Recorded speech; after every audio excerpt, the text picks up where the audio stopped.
The girl who was supposed to be me showed up on a Tuesday, clinging to my mother's legs and sobbing that she was the real daughter. My mother froze. My older brother, Mark, froze. And I froze. Mark, ever the problem solver, immediately declared we all needed DNA tests. My mom, knees threatening to buckle, fumbled for her phone. David, come home. I think we may have the wrong daughter. My father's reply was unsettlingly calm. I know. What do you mean, you know? You're the one who told me to swap her, he said matter-of-factly. She cried too much. You said she was giving you a headache. So, I found one that didn't. A beat of stunned silence. Then my mother's scream nearly shattered the windows. I said change her diaper. I was halfway through a marketing proposal when Mom wandered into my home office, looking as if she'd stepped out of a Shakespearean tragedy. Chloe, I can't hide this from you anymore, she said, voice trembling. I leaned back in my chair. Here it comes. The truth is, you're not our biological child, she continued. We've loved you as our own, and the thought of sending you away, it's unbearable. She paused, waiting for a reaction. I just watched her, silent. And now my other daughter, the one I never got to meet, she's here. Chloe, she looks exactly like me. Mom buried her face in her hands, shoulders shaking in exaggerated sobs. Now that she's back, I have no choice but to send you away. I hope you won't hate me. I closed my laptop slowly and held out my hand. Give me your phone. She looked confused but handed it over. I navigated to her Kindle app, opened her library, and long pressed the 3 most recent reads. The Secret Heiress Returns. Switched at Birth. The Rancher's Daughter. My Cruel Billionaire. My Secret Baby. I deleted them. I thought you were still reading The Alpha's Reluctant Mate, I said dryly. What happened? Too tired of pack politics. Mom's grief evaporated, replaced by a guilty twitch. The updates were slow. I lost interest. Well, since you're busy, I'll just go. She scurried out. Close the door behind you, please. As the door clicked, I heard her muttering. So serious. So boring. Just like her father. Not an ounce of imagination. Who else treats their Kindle Unlimited subscription like holy scripture and acts out the plot twists? I sighed and reopened my laptop, trying to regain focus. But the door burst open again. This time it was my 4-year-old brother, Leo, eyes wide with panic. Chloe, it's bad. They found out. My real sister is here. Leo, Mom's most devoted fan, always willing to play along in her melodramas, was the perfect accomplice. I gave him a flat look. You're too late. I already called Mom's bluff. Didn't she tell you? I pinched his chubby cheek with a wicked smile. Oh, Leo. Looks like you're not Mom's favorite little actor anymore. She found a new playmate. His lip trembled. No, Chloe, I'm serious. There's a girl downstairs. She says she's your real sister. And Mom collapsed. You have to see. Downstairs, the girl was cradling Mom, delivering a heart-wrenching monologue. Mom, I finally found you, she sobbed. You have no idea what my life was like. Beatings were normal. Bruises never faded before new ones appeared. And they hated me just because I was a girl. After my brother was born, it felt like even breathing was a crime. Mom looked completely bewildered, caught between shock and maternal instinct, glancing at the girl and then at me. Congratulations, Mom, I said, voice dripping with sarcasm. Your dream came true. I gestured at the girl. And, wow, she really is your twin. DNA test? Probably unnecessary. Chloe, honey, help me up. My legs feel like jelly, Mom pleaded. But the girl was quicker, steadying Mom with ease. I've got you, Mom. Call your father, Mom instructed, voice shaky. Tell him to come home. Now. I will, the girl chirped eagerly. Then, her face fell into a mask of tragic beauty as she turned to me. Chloe, could I have Dad's number? Leo, hiding behind my legs, muttered under his breath. She's so extra. Mom must love her. It's over for you, Leo whispered, clutching the hem of my sweater like a soldier pledging allegiance. If they make you leave, can I come with you? I'm on your side. Dad was summoned home from the office, and Mark canceled a business trip just to rush back. Unlike Mom, who looked one emotional gust away from fainting, Dad was unnervingly composed. All right, everyone, calm down, he said, surveying the chaos. I already know what's going on. All eyes snapped toward him. You know, we said in unison. He gave Mom a meaningful look. You know too. This was your call, remember? Mom blinked in confusion. My decision? Yes, Dad replied evenly. You said our daughter cried too much, that you couldn't stand the noise. You told me to change her. So I did. I found one that was quiet. Mark's eyes widened. Mom, you really said that? Mom's face went blank as her brain rewound 20 years. Then, her expression twisted in horror. I told you to change her diaper, she shrieked. And just like that, the truth unraveled. I clearly wasn't their biological child, and the girl, who introduced herself as Leah, probably was. One look at her was enough. She was practically a copy-paste version of Mom's old college photos. Once the shock wore off, Leah began her encore performance. She sank to her knees on the Persian rug, tears pouring down her cheeks like she'd been waiting her whole life for the scene. Mom, Dad, please don't hate Chloe, she pleaded, voice trembling. She's been living the life that was supposed to be mine, but none of it was her fault. Don't punish her for what happened. If it makes you feel better, I don't even need to be your daughter. Just let me stay here. I'll work as your maid, cook, clean, anything, as long as I can be near you. Dad nodded thoughtfully, ever the literal type. Well, the storage room in the basement is small but easy to clean. You could stay there. I'll send you our daily schedule and a list of chores. Leah's expression froze, the color draining from her face. She turned to Mom for rescue. Mom jabbed Dad in the ribs. David, stop talking. I'll handle this later. I started upstairs to pack, but Mom's voice stopped me. Her tone had changed. This time, it was genuine panic. Where are you going? The house is big enough for everyone. You don't even know where your real parents are. She's right, Chloe. You can't go back. Leah exclaimed, clutching my arm with all the drama of a soap opera finale. I can't let you go through what I did. My adoptive parents were awful, cruel. Please just forget them. Promise me you'll never try to contact them. Later, when no one was watching, the sweetness vanished. Leah cornered me in the hallway, her eyes sharp and cold. Why are you still here? She hissed. You don't belong. You've been living my life for 20 years. Isn't that enough? Leave. I'll go when the DNA results come back, I said flatly, trying to step past her. But she wouldn't stop. Leah hovered around me constantly, trying to push me toward the door through 1,000 subtle jabs. Every little thing became a performance. When a package from Net-a-Porter arrived for me, she gave an exaggerated gasp. Wow, Chloe, your taste is incredible. That coat must have cost a fortune. I wouldn't even know how to spend that much. I haven't had new clothes in years. Predictably, Mom's heartstrings snapped. She dragged Leah on a full-blown shopping spree the next day. And, of course, Leah returned everything without wearing a single item. She handed the refunded money to Mom with tears brimming in her eyes. You and Dad work too hard for your money. I don't need things. Just being with you is enough. To prove how humble and thrifty she was, Leah insisted on saving the chicken carcass from dinner to make soup for breakfast. It was her latest performance in the perfect daughter saga. Then came the staircase scene. She cornered me on the landing, her tone sharp and mocking. The moment she heard Mom's footsteps, she grabbed my wrist, pressed my hand to her shoulder, and hurled herself down the last few steps. Chloe, why did you push me? She screamed, clutching her ankle in fake agony. I know you hate me for taking your place, but I didn't ask for this. I just wanted my family. Why can't you let me have that? I didn't even bother arguing. I turned toward my room. Stop right there. Mom's voice cracked like a whip. You come back and apologize to Leah right now. I turned, expression blank. Mom's face was red with fury. I feed you, clothe you, raised you for 20 years. Even after learning you're not my real daughter, I let you stay, she fumed. And this is how you repay me? By bullying Leah? I won't allow it. You'll apologize this instant, or I'll throw you out myself. Behind her, Leah sat dramatically on the bottom step, pretending to nurse her ankle. Over Mom's shoulder, she shot me a sly, victorious grin. I sighed. This was beyond absurd. Mom, I said calmly. Leah might not know yet, but you should remember, this entire house has security cameras. I raised an eyebrow. Want to go watch the footage?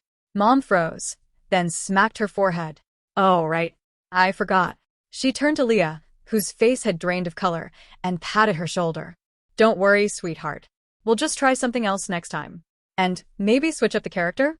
This clumsy victim thing doesn't really work. Personally, I liked your fragile lost flower act better. that had heart. Her tone was so casual, it seemed to horrify Leah more than being caught. Mom, what are you saying? Leah gasped. Are you accusing me of faking this? That I tried to frame Chloe? Mom blinked, realizing too late she'd stepped into a trap. No, that's not what I meant. Then why didn't you stop me? Leah's voice rose, wild and indignant. You knew there were cameras. You let me humiliate myself. What am I to you? Some circus clown for your entertainment? Mom just stared, completely lost. So, wait, am I supposed to mean it or not? She asked carefully, trying to guess the right answer. That did it. Leah burst into tears and fled upstairs, slamming her door. Mom sighed. This is exhausting. She's hopeless. No sense of drama, no timing. David should just fake the DNA results and send her back. Couldn't agree more. You and Dad really are soulmates, Mom. And right on cue, Dad entered the room. Family meeting. Living room, now. Mark appeared almost instantly. Do we have the results? Leo groaned from the couch, sounding far older than his years. Great. Another family crisis. I'm too young for this. Mom folded her arms. Leah eventually reappeared, eyes puffy and red, ready for Act 3. Now that we have the results, she said coldly, let's talk about what comes next.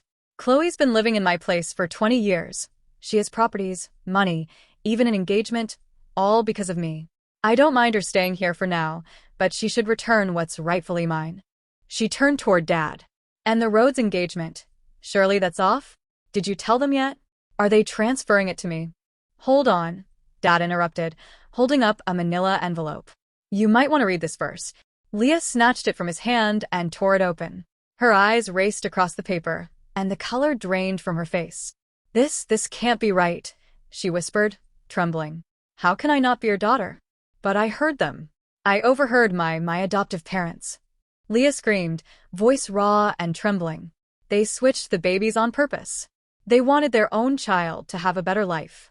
They hate rich people, that's why they were so cruel to me. For the first time all week, she sounded genuine. My mom sidled up to me and whispered, when did you call your dad to fix the results? I didn't see you make a call. I stared at her like she'd lost her mind. How could it have been me? I've been right here with you the whole time. Besides, even Dad can't forge a document that fast. Mom nodded slowly. Fair enough. I suppose this is what they call marital chemistry.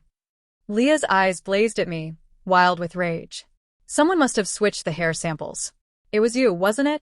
You couldn't bear to give up this life of luxury, and you refused to give your fiancé back to me. You're shameless. You're just like your awful biological parents, trying to steal what's rightfully mine. You're vile, pathetic, evil. She lunged, hand swinging toward my face. An arm shot out and intercepted her. I wasn't sure if it was the force of the block or her own imbalance, but she stumbled and collapsed onto the floor. The hand belonged to my fiancé, Ethan Rhodes. Dad's glare could have burned a hole in him. What are you doing here? Ethan smiled, calm and polite as ever. You invited me, Mr. Sloan. Don't you remember? My dad had never liked him. There was a long history. Mom and Ethan's father dated in college, broke up, then Ethan's father, filled with regret, arranged an engagement between our families. Dad, ever devoted to Mom, agreed reluctantly and celebrated Mark's birth with 3 days of fireworks. That joy lasted until I arrived the next year. Ever since, he'd quietly tried to sabotage Ethan's family, but nothing ever worked. Ethan, always perceptive, explained smoothly. A few days ago, Mr. Sloan called to discuss the engagement. He mentioned there might have been a hospital mix-up and asked if I wanted to reconsider, or perhaps transfer it. He gave a small, polite bow. I was out of town on business and just returned today, coming straight here. Dad muttered. Humph. Results come out today, and you just happened to show up? Who do you think you're fooling? Clearly, Dad had set a trap, but Ethan sidestepped it with precision. Cunning, just like his father. Leah, still sprawled on the floor, crawled toward him. Ethan, I'm your real fiancé. I'm the true Sloan heiress. Are you here to help me? Ethan's smile was calm, almost gentle. You can't just claim things like that, he said softly. In one smooth motion, he lifted her arm, but instead of letting her stand, he guided her back into a seated position. Then he stepped to my side. Chloe, he murmured, voice low, it's a madhouse here. Want to come stay at my place for a few days? Just some peace and quiet. Dad nearly exploded. I see your scheme from a mile away. Why should she go to your house? The DNA results are in. If anyone goes anywhere, take the fake one. Stop trying to steal my daughter. Leah, ignored and furious, shrieked from the floor. I don't believe it. I want another test. But I heard them. Leah wailed, voice breaking. My adoptive parents, I heard them say they swapped the babies on purpose. They wanted their own child to have a better life. They hated rich people, that is why they were cruel to me. For the first time since she arrived, something in her voice sounded raw and true. Mom sidled up and whispered, When did you call your dad to fix the results? I didn't see you make a call. I looked at her like she'd lost her mind. How could it be me? I have been right here with you. Besides, even Dad could not fake a report that fast. Mom nodded, placated. Fair point. Guess that is just marital chemistry. Leah's eyes blazed, wild and accusing. Someone must have switched the hair samples. It was you, wasn't it? You could not bear to give up this life, so you swapped our samples. You refused to give your fiancé to me.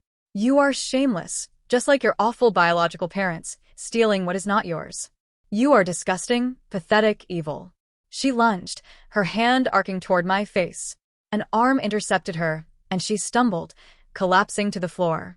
The hand belonged to my fiancé, Ethan Rhodes. Dad shot him a look that could have set glass on fire. What are you doing here? Ethan smiled, composed. You invited me, Mr. Sloan. Remember? There was history. Mom and Ethan's father had had a college romance that sputtered. To patch things, Ethan's father later proposed an arranged engagement between the families. My dad had agreed, fireworks and celebration followed, until I arrived the next year. Since then, he had quietly tried to undermine the Rhodes, and whatever resentment he had for Ethan's family had settled on Ethan himself. Ethan kept his calm. A few days ago, Mr. Sloan called about the engagement. He mentioned a possible hospital mix-up and asked if I wanted to reconsider, or perhaps transfer the arrangement. I was out of town on business. I just returned today and came straight here. Dad muttered that the timing was convenient. It was obvious he had laid a trap, and Ethan had stepped around it, precise and polite, like a fox. Leah crawled toward him on the floor, breathless. Ethan, I am your real fiancé, the true Sloan heiress. Are you here to defend me? Ethan's smile stayed gentle. You cannot just fling accusations like that, he said softly. He helped her arm, but guided her back to a sitting position, then moved to stand beside me. Chloe, he murmured, this is madness. Want to come stay at my place for a few days? Some peace and quiet might do you good. Dad's temper flared. I see your plan from a mile away. Why should she go to your home? The DNA results are out. If anyone leaves, take the fake one. Quit trying to steal my daughter. Leah, furious and ignited, screamed for another test. I don't believe it. I want another test. Mark looked uncertain. But Dad, Leah really does look like Mom. Shouldn't we confirm? Just to be sure? Mom pronounced, with theatrical dignity. Not necessary. I have a very common face.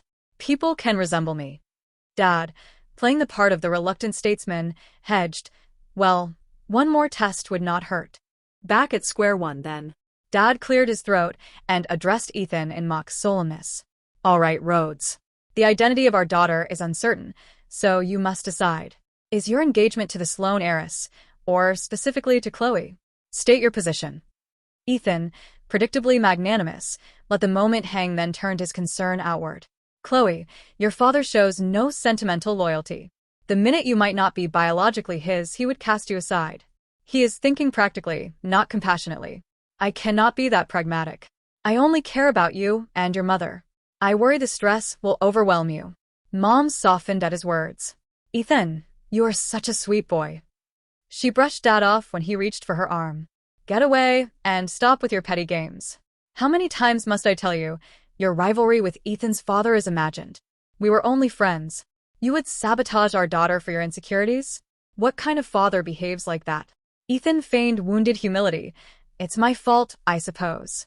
I am not good enough for his approval. Dad ground his teeth and dared not retort. I jumped in before things boiled over.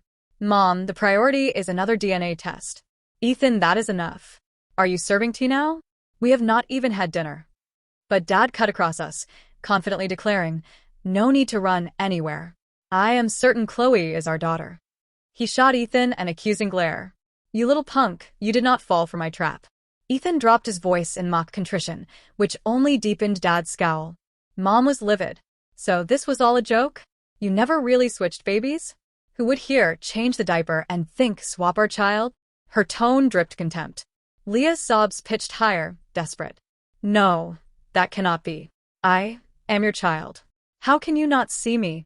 Suddenly the front door burst open, and a rough, disheveled couple barreled in. So this is where you have been, the man snarled, grabbing Leah's arm. Playing princess with rich people, huh? You worthless girl. I will beat you black and blue. The woman shrieked, venomous and raw. Pretending to be a rich man's daughter? You are not worthy. And you spread rumors about us stealing a baby? Human trafficking is a crime, you hear me? I will kill you. The man yanked a screaming Leah toward the door, but his partner froze, her eyes locking on me with a strange, tearful intensity that made my skin crawl. Ethan immediately stepped in front of me, a human shield. Mom started smacking Dad's arm repeatedly. David, stop being so dramatic. What is happening? Isabel, if I may venture a guess, Ethan began. You shut up, Dad snapped, finally losing his composure. You're a menace. You try to steal my wife's attention, my daughter, and now my big reveal? Are you trying to get yourself killed? Under pressure, Dad finally admitted the truth. While waiting for the initial DNA results, he had conducted his own investigation. He had returned to the hospital, sifted through old records, and pieced everything together. The DNA test was only the final confirmation. Leah's parents, the couple who had just barged in, had indeed switched their baby. That part of her story was true. What they didn't know, though, was what happened next. On the first night in the hospital, the baby they had swapped into my mother's bassinet, the real Leah, cried nonstop. Mom, exhausted, had reached her limit in the middle of the night. David, for God's sake, go change her. She won't stop crying, she had screamed. Dad, already drained from navigating the maternity ward with a screaming infant, wandered from room to room until he found the quietest, cutest baby on the floor. He brought her back. That baby was me. Leah's mother crumpled to the floor. No, that can't be real. The world isn't that coincidental. Leah's father stared at his hands, then at the terrified girl he had been dragging, muttering, all these years. I've been hurting my own daughter. You're lying, Leah screamed. All of you. You think I'm not good enough, that I've been ruined, so you're making this up. She pointed a trembling finger. I knew it. A rich family's house wouldn't be this easy to break into. There wasn't even a security alarm on the gate. Her mother regained some composure. He's right. This must be a trick. Ethan frowned. Mr. Sloan, how can you be certain Chloe is your biological daughter? One DNA test. Dad smirked, like a king surveying his court. One test can be wrong. A whole stack? That's undeniable. He flourished a thick pile of papers onto the coffee table. I picked one up. A paternity test between me and Mom. Then me and Mark. Me and Leo. Leah and Mom. Leah and Dad. Leah and Mark. The results were indisputable. I was a Sloan. Leah wasn't related to any of us. Her face drained of color.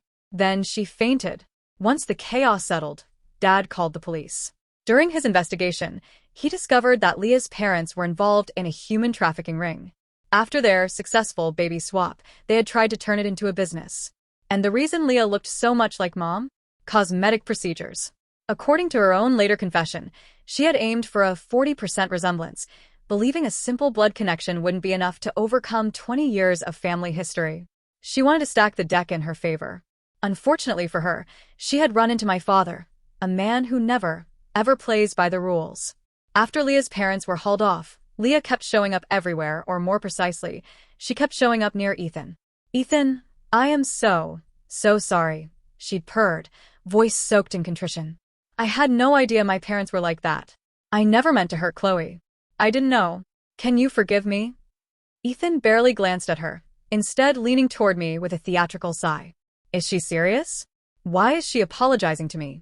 It's obvious, I said around a sip of tea. What reason does she have to be within arm's reach of you otherwise? I gave him a small, knowing smile.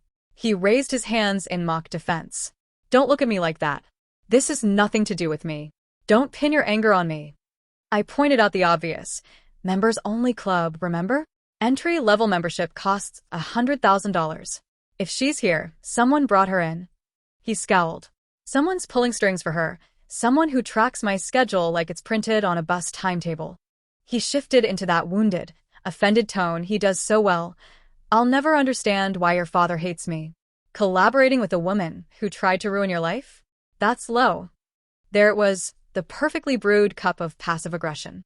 Are you suggesting she used my father's membership to get inside? I asked. I would never accuse anyone, he said, turning the grievance up a notch. I'd had enough, and I gave him a light kick under the table. A faint color rose in his neck. Why don't you ask your conscience, or better yet, ask my father yourself? Something about it felt off. My father had been on edge lately, simmering because Mom had been giving him the cold shoulder. He'd been lashing out at Ethan, true, but the whole fiasco had also exposed his petty schemes, so he was walking on eggshells at home. Before I could confront him, I was taken. When I woke, the first thing I noticed was motion, a gentle, relentless sway. I was on a boat. Thick rope bound my hands and feet behind me, snug enough to keep me nearly immobile. Take her out to the middle of the ocean. Dump her. No one will ever find her. A voice snarled, ugly and familiar. I crawled toward the cabin door, straining to hear more. The door swung open. Leah's father stepped in. So, all this time, Leah's been targeting me, I said, forcing my voice to stay steady. And I was worried she was obsessed with Ethan. I swallowed. Even if you kill me, she still won't take my place. Why go to all this trouble? Is this just for the thrill? He laughed, cruel and bright. Trying to get me to talk, are you? My heart sank. Of course he wasn't an idiot. A man who ran a trafficking ring for years would not be a fool. He leaned in, gloating. Think I'm stupid? Think I'll spill how Leah and I plan this? How she seduced your father while I remove you. With you gone, your parents will fight. Leah will comfort your father. She'll wrap him around her finger, and he'll drop the charges. Then everything you own becomes ours.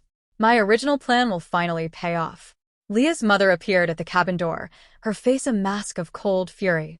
What are you doing talking? We're far enough out. Finish it. She fixed me with a look so hard it felt like a physical shove. If not for luck, you would have been the one abused, not my Leah. I should cut you into pieces for that thought. But luck has spared you, so I'll make it quick. She handed a long, sharp knife to her husband. Wait, I yelled, my voice raw, panic clawing on my throat. Do you really think Leah is on your side? I blurted. Think about it. You abused her for 20 years.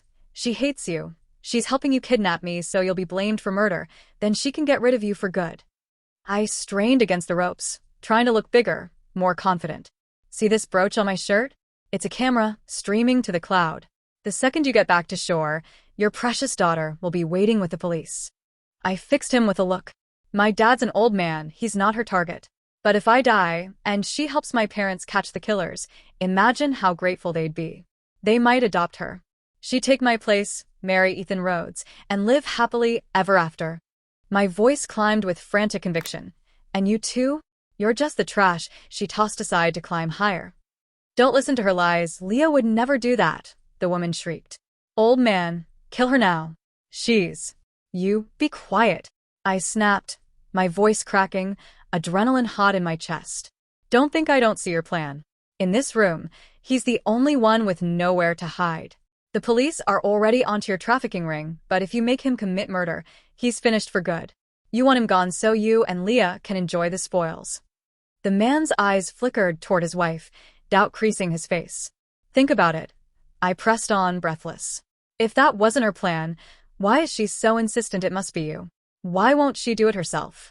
By the time my dad's boat and Ethan's pulled alongside, the couple were wrestling across the cabin floor, limbs and curses tangled, one with a black eye, the other with a bleeding nose.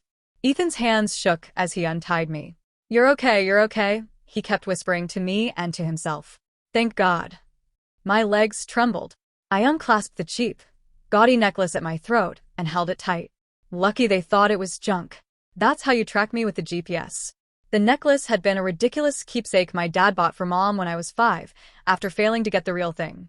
He drilled a tiny hole in the knockoff and hid a micro GPS inside, calling it romantic. Mom had mocked him mercilessly, until he bought the real thing and earned his place back in the bed. Somehow, the fake ended up on me, and I never took it off. I never dreamed it would save me. Something clicked, and I seized the moment. thinking of how Leah had even gotten in. "Dad, why did you give Leah your club membership?" I asked. If I hadn't been somewhere familiar, I never would have let my guard down like that. My father's face went guilty, eyes darting. "Did I? I don't remember that. And you, where were you with Ethan? How did he let you get kidnapped? Is he useless? You can't forgive him so easily. You need to make him pay." When my dad tried to deflect, Ethan did something unexpected. He didn't take the bait. For once he dropped the act and said, voice raw with regret, "She's right. It was my fault." "See? See," Dad crowed triumphantly. If he hadn't given her the chance, would Leah have been able to wheedle her way in? "If you ask me, Dad," I said, my voice low enough to be dangerous, "are you going to explain this to me now? Or would you rather explain it to Mom?" He went pale and pulled me aside, whispering, "Come on, sweetie, give your old man a break." Then, quieter, he admitted, "It was her face. Once I realized she looked just like your mother, it weirded me out. I thought if I give her some money, she might change it, fix it. And the membership was your bargaining chip. I didn't know it would turn into this. If I had, I never would have given it to her, I swear." Leah's parents were arrested, charged with trafficking and kidnapping, and faced long sentences. Leah, accused as an accomplice, looked destined for prison too, until her mother took the fall at trial, painting Leah as a victim who knew nothing. The court believed her, and Leah walked free. Dad, predictably practical, had her quietly booked into a plastic surgeon to restore her to whatever face he decided was safe. So when she returned a week later, I barely recognized her until she started screaming. "Why didn't you die out there? You should have drowned. Then Mom and Dad would have taken me back. Ethan would have been mine." Her hair was wild, her eyes lit with delusion. "This is wrong. I was so close to my happy ending." She clutched her shirt, voice breaking. "It doesn't matter if I'm the real daughter or not. I'm supposed to be the star. Everyone should love me, protect me. This isn't how the story goes. None of my books end like this." I recorded the tirade on my phone and sent the clip straight to Mom. "See, I thought this is what happens when you live on that junk fiction. Your brain melts." Mom replied instantly. "Already deleted the app," she texted. "I'm cured. Ask your brother. I haven't made him roleplay with me all week." Another text followed. "Your mother has grown up, my dear. You can sleep easy." But there had been other reasons Dad was so obsessed with changing Leah's face. Mom had been telling friends that he'd gone off the rails, that he didn't love her, that he was keeping a replacement. Leo, parroting the gossip, called it substitute wife literature. I didn't answer. Instead, I made a call and had Leah admitted, gently, to the best psychiatric facility in the state. Later, I thought about her Kindle app and the 3 recently read titles I deleted for her. I heard she spent days convinced the world was a book, that she was the villain. "I wanted to be good," she'd whisper to the other patients, "but I had no choice." "Do you know why?" she asked, eyes wide. "If I don't cause trouble, the author has no plot. She can't hit her word count. She can't meet her deadline." The nurses rolled their eyes, but sometimes she was lucid, ordinary almost, and she even begged a nurse to pass along a message for her. "Tell her not to feed into girl rivalry. The readers hate that. Tell her it's not girl power. If she helps me, then it's girls helping girls." It was nonsense, and no one took it seriously. A doctor glanced at her latest evaluation and told the head nurse, "Patient 9717, increase her dosage."